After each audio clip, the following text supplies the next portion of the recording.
that we all may find a much deeper understanding why forgiveness is important in every human relationship. We commend Biola College for taking up the issue of forgiveness, and this morning really concludes it.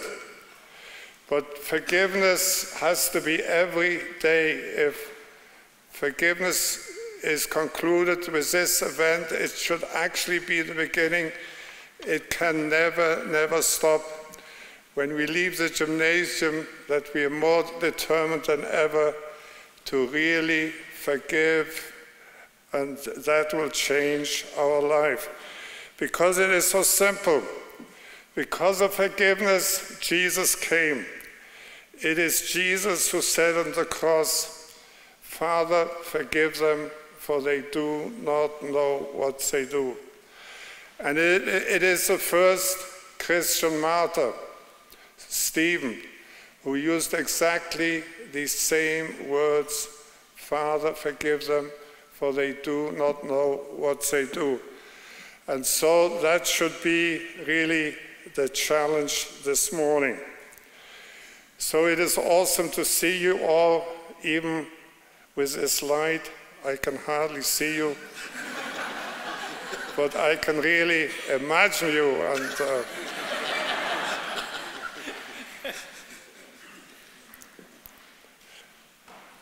we really care for you. Each one of you, you students, is different and is unique. And you should be in the most rewarding period of your lifetime, right here at Biola College. God has a job for you that nobody else can do as well as you. And that's what today is all about. And may you be encouraged. We want you to have a sense of purpose about your future. You know, young people, look at your whole life, not only at today. Look at your whole life, that your time here at Biola, your time this morning, is really the beginning of something new, of something special, of something you can thank God for. We want you all to leave happier than you came and to find a friend today in whom you can confide.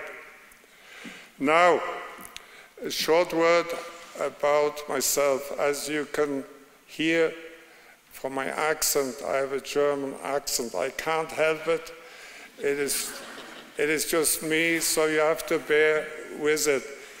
My family came from Germany with friends, and that goes way back to the time when Hitler came to power, and all these horrible atrocities were committed against the Jews, and anyone who opposed it was either shot and killed or landed up in concentration camp. Now my grandparents and parents really spoke out against this Nazi propaganda, and for that they immediately came into conflict with the Hitler state. And this led up to such a crescendo that one day we had a little Christian community settlement. It was surrounded by soldiers, and the entire community, I was not alive yet, was lined up, and everybody thought they would be lined up against the wall and shot and killed, and they were herded together and were told that they had to leave the premises of the community within 24 hours, only taking along what they could carry.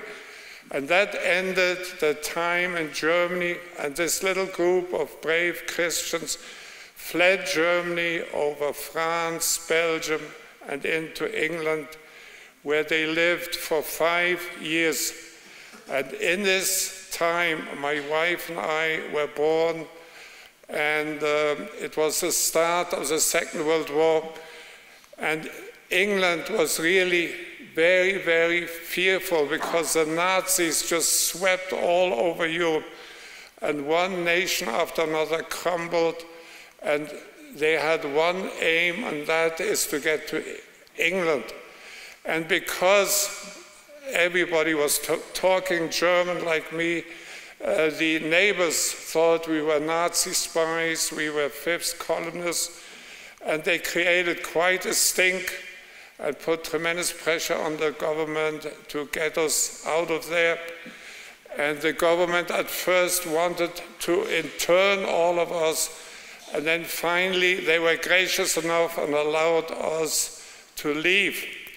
And that was quite something. And I was only half a year old when in 1940 we left England on a freighter. Now the reason of the freighter was it was the only ship that traveled to Paraguay, South America. And that ship traveled down empty, only taking along passengers in order to get meat from Argentina and bring it to England. And the Germans knew it. And when these ships came back, they were torpedoed by the Germans and sank. And they went down on several boats, and every boat was torpedoed and sank on the return trip. And 300 of us, including my wife and I was a little baby, my wife was a little older, we got there safely to Paraguay, where I grew up for the first 14 years of my life. And then finally, in 1955, I came to America as a high schooler. I just about couldn't speak any English, and I had to go to a huge New York high school. That was quite an experience, trying to fit into American high school without hardly speaking English. But thankfully, the students and the teachers were very, very helpful, and they really reached out and made us feel at home and taught us what to do in America and what not to do. And some of that I haven't figured out to this day after having been now in this country for 60 years. Now, later on, I really met my lovely wife, and we decided to get married. And thankfully, we're going to celebrate our 47th wedding anniversary soon.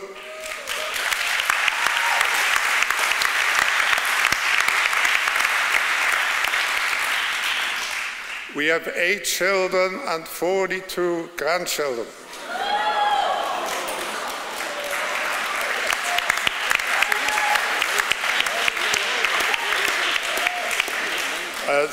Thank you. And what is important in the world we live in, and also as believers, that we really testify to family life, you know, a marriage between one man and one woman, because that is a protection for our children. And my wife and I became very involved in counseling people. And there we experienced that there's one area where every human being is hurting, whether you are a believer or non-believer. Everybody is hurting with grudges and not being able to forgive. And I asked myself, what can I do? A fellow like me who didn't have high education, what can I do to help people to find out that in forgiveness there's hope, there's release, and there is purpose? And so I decided to write books. And one of the books is here, actually 2 of them. There's Why Forgive and Why Children Matter. And I was told, collect stories for readers, because people like to read stories and relate to stories, and then they will find out, well, if forgiveness worked for that person, then it might work for me. And so we started traveling. We traveled actually all over the world, trying to collect incredible stories on forgiveness. With Ian and the Breaking the Cycle staff, We went to Belfast Island, where there was this conflict between Catholics and Protestants. They were all very, very dear people, but there was a lot of bombings and hurting one another. Many people got killed and injured, but we found out that on both sides, the Catholics and the Protestants, there were people that were working hard for a better society, and it is with these that we try to connect and to learn their stories, and some of them were then included in my book. And that was with a New York City detective. His name was Stephen McDonald. He was paralyzed neck down, and he was an ardent Irish Catholic, and people just loved him. And with Stephen McDonald together, we decided to go to Israel and there to speak to the Palestinians and the Jews alike. Now, Israel is a tremendous country to go to. It is incredible. It will never, never leave you. But the word forgiveness is really, that is not a word that the Jews, the modern day Jews in Israel, like, oh, they don't want to hear about forgiveness. And it was very similar with the Palestinians. And so we already had tickets to go to Israel. And then 9/11 came and the airplanes crashed into the World Trade Towers. And everything changed. We had to cancel our tickets. And Ian, where's Father Michael George? Over to your right here. See, he was, point him out, he was a chaplain of the New York Firemen's, and with him we went to Belfast, and he went into the World Trade Building to help fellow firefighters, and many were losing their lives. He didn't have to do it, but he stayed with them, and he got killed himself, and he was the first body to be dragged out. And in those days, I met Martin Luther King right behind me. And the way it happened, I was fairly young. I was with a friend in Atlanta, Georgia, visiting civil rights leaders when we heard of the death of a young African-American, Jimmy G. Lee Jackson. He was pretty much my age. And you know why he was killed? He tried to protect his mother. His mother was beaten by Alabama State troopers, and he tried to protect his mother, and the police hit him with billy clubs. We saw his body, his head was swollen, and then one of the Alabama State troopers shot and killed him.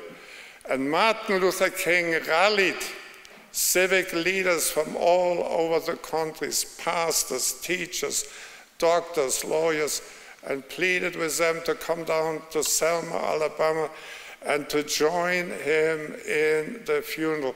So we went down there, and that's where I met him the first time. I actually had met him before in Atlanta. He was preaching at the Ebenezer Baptist Church together with his father, the well-known Daddy King. And I had visited his house in Atlanta. He was not there, but Coretta King was there. And this dear family was under constant death threats just a week or two before we were there. An incendiary bomb was thrown into his house. Luckily, it was then put out. And they were under constant death threats, and they still spoke about forgiveness. And then on that funeral, over 1,000 African Americans gathered together, people from all over the country, and we marched with Martin Luther King and Ralph Abernathy to the cemetery. That was quite an experience. Here, over 1,000 African American singing Negro spirituals. It was an incredible experience with a lot of children, and with Alabama state troopers on both sides, with German shepherd dogs and billy clubs and other weapons in case violence would break out, and there was absolutely no violence. My friend and I were one of the few white people, and I was told, you are crazy to join these people.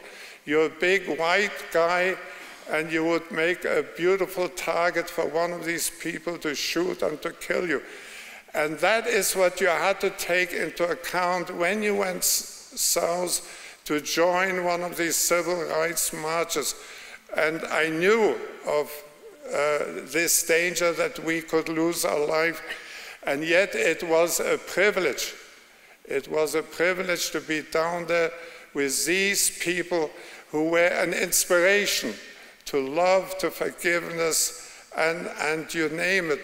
And when we were at the cemetery, Martin Luther King held an impromptu speech pleading, and we were surrounded by many, many Alabama state troopers, pleading people to forgive, pleading the parents of Jimmy Lee Jackson to forgive.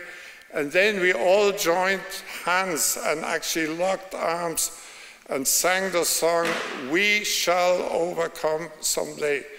And that is what changed my life. And I was determined to take the message of forgiveness and to spread it wherever I can here in America, to college students like you, to high schoolers, to elementary school children. And it has been a very rewarding experience. And for Martin Luther King, Mahatma Gandhi, you see the mural back there, was a real inspiration. Martin Luther King called Gandhi the apostle of nonviolence. And so this message went from Mahatma Gandhi to Martin Luther King. It changed my life. And then together with my brothers Hashim and Chief, we are trying to bring it, spread this message here in this country where there is this incredible amount of violence, hoping that it will change at least one person. There is an Hasidic saying that says, if you save one child, you have saved the whole world.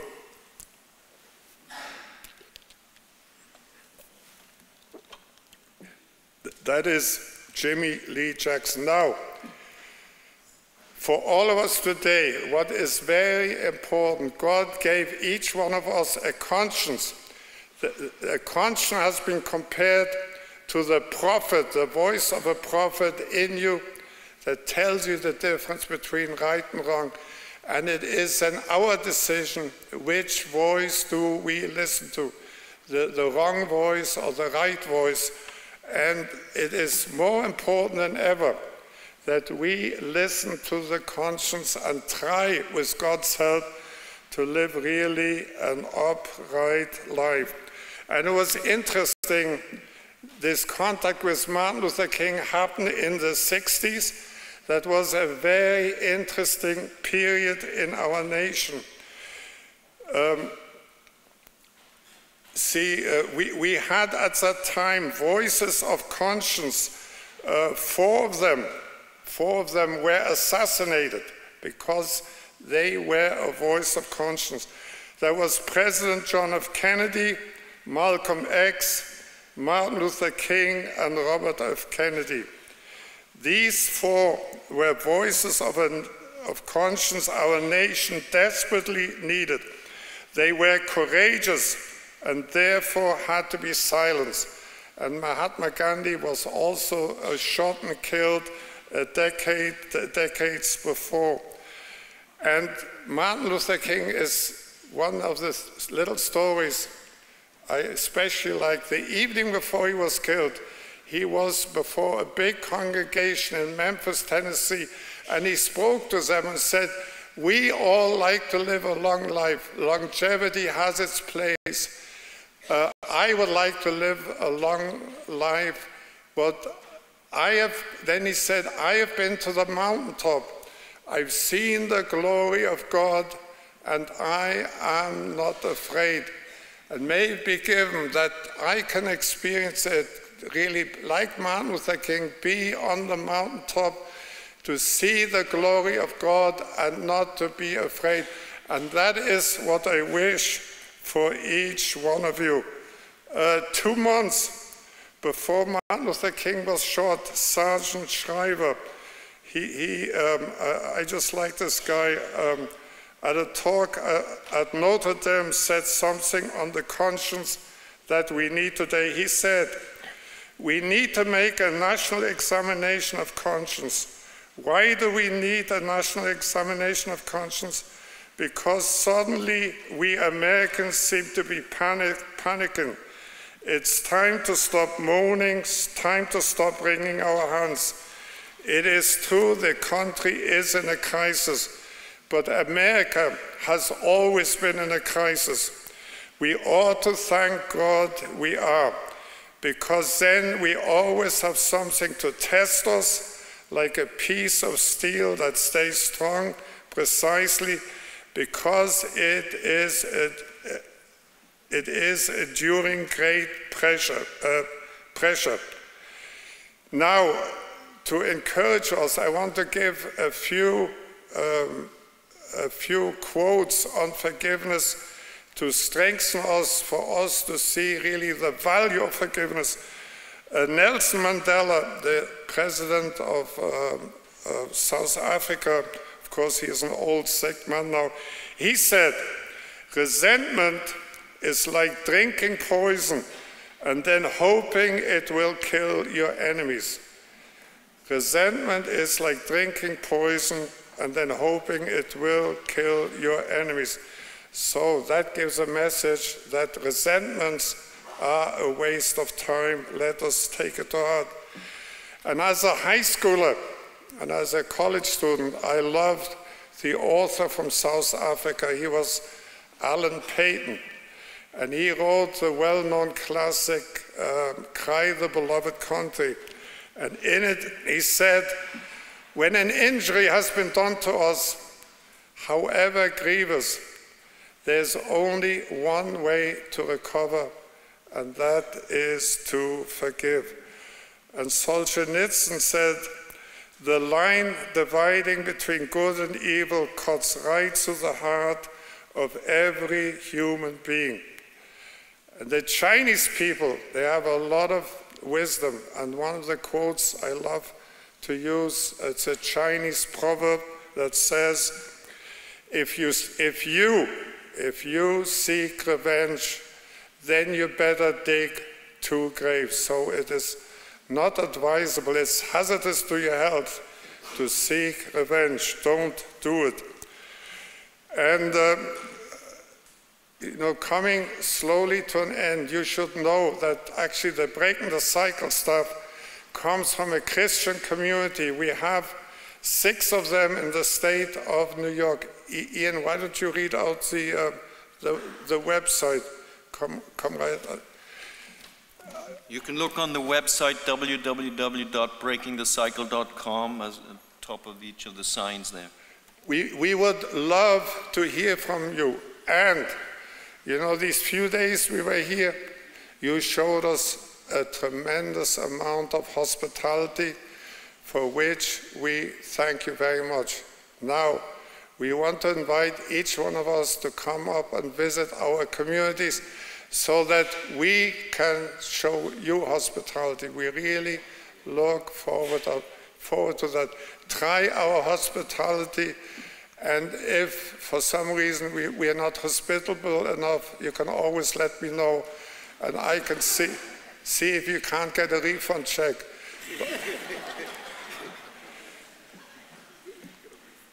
See, there are groups of brothers and sisters living in community where really everybody is welcome. It doesn't matter if you're white or black or whatever the color of skin. We are all brothers and sisters, just like here with our brother Hashim. And yeah, I just want to lay that on your heart. And I told you before that I was collecting a lot of stories. If the lights would be different and I could really see your faces, I would right away see that each one of you has a very important story to tell. And everybody wants to tell their story. But in this modern world we live in, people claim to be so busy, they don't have time to listen. And I know I have not listened enough. So I want to encourage you to find a place where you can tell your story. By telling your story, you actually do mission for Jesus. You help the listener and you help yourself by verbalizing it and encouraging someone else. And then if you do not find anyone to listen to your story, do what I did and start writing books. And there is so much on my heart, but it would be wonderful if here my brother Hashim Garrett would say a few words, since we have about 8 minutes left. Thank you. My name is Hashim Garrett. I have the great pleasure of working with Mr. Arnold, Mr. Winter, Mr. Williams. It gives me great pleasure to be here in California. I am a motivational speaker. I am a husband. I am a father. And I'm a person who lives forgiveness. As I was listening to Mr. Arnold's wonderful speech, he mentioned how God gave us a conscience. And with that conscience, God gave us the choice of free will. And one of the things I want all of you to keep in mind when you think about this concept of forgiveness is, remember, forgiveness is a choice.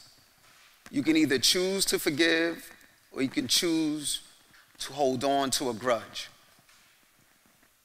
I made choices in my life that will affect me forever. I chose to hold on to anger. I chose to seek revenge against people who hurt me. And as the quote goes, when you contemplate revenge, dig 2 graves, because not only did I go out into the streets and want to hurt people, but I almost killed myself in the process. I was 15 years old. I was shot 6 times at point-blank range with a submachine gun.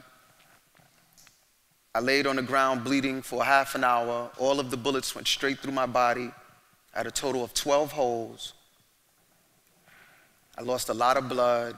I was in the ambulance, and my soul left my body. The young EMS worker who was working on me was yelling, "Stay with me, stay with me.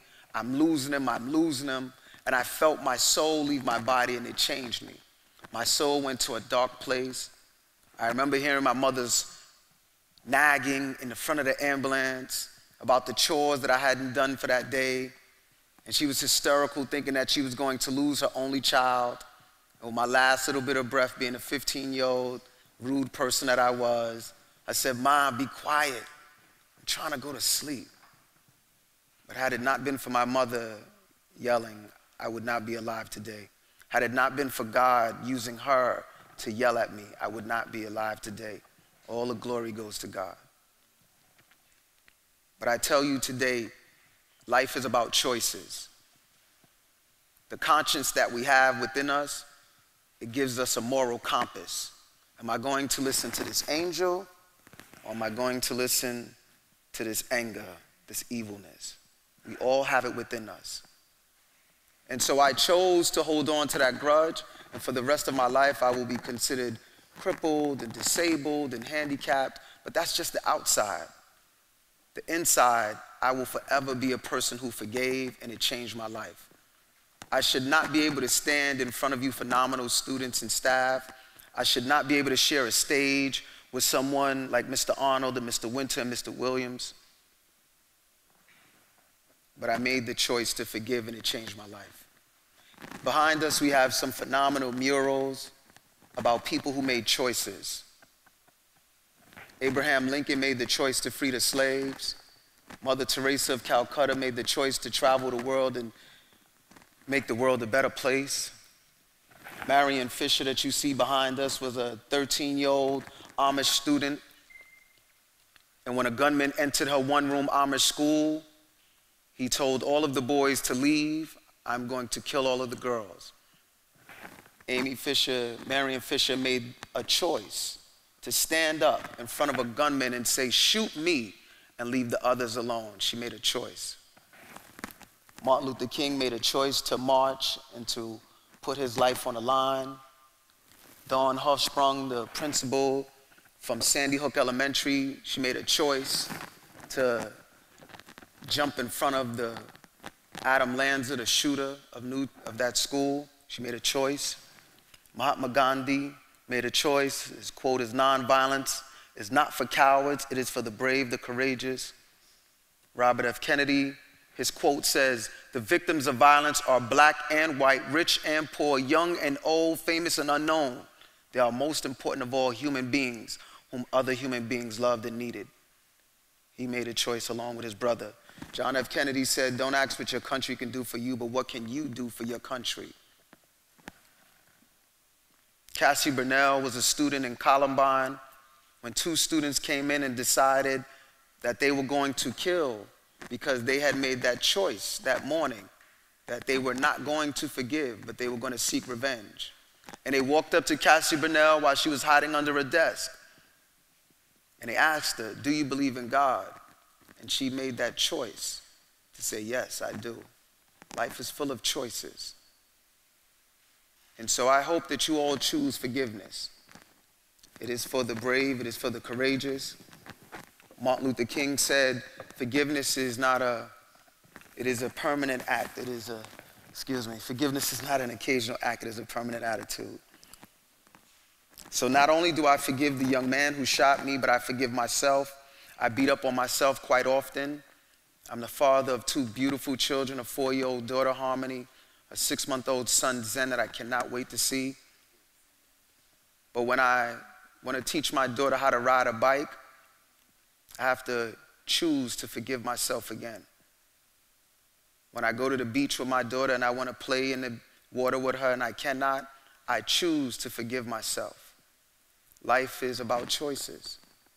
Are you going to choose happiness or are you going to choose bitterness? Forgiveness is a choice. Remember that when you contemplate about forgiveness, remember you cannot choose to forget. That's not a choice. I can never forget that I'm paralyzed, but I made the choice to forgive. Why God chose you to be the color that you are and have the lifestyle that you have, some of the difficulties, only God knows. But are you going to choose forgiveness? Are you going to choose to accept the fact that God made you for a purpose and He knows best? It is not for us to question God. We must love one another. We must make that choice. I beg for you to please forgive yourselves. Forgive your parents. God gave us a conscience to choose between right and wrong. I hope you choose forgiveness. Thank you very much. Biola University offers a variety of biblically centered degree programs, ranging from business to ministry to the arts and sciences. Visit biola.edu to find out how Biola could make a difference in your life.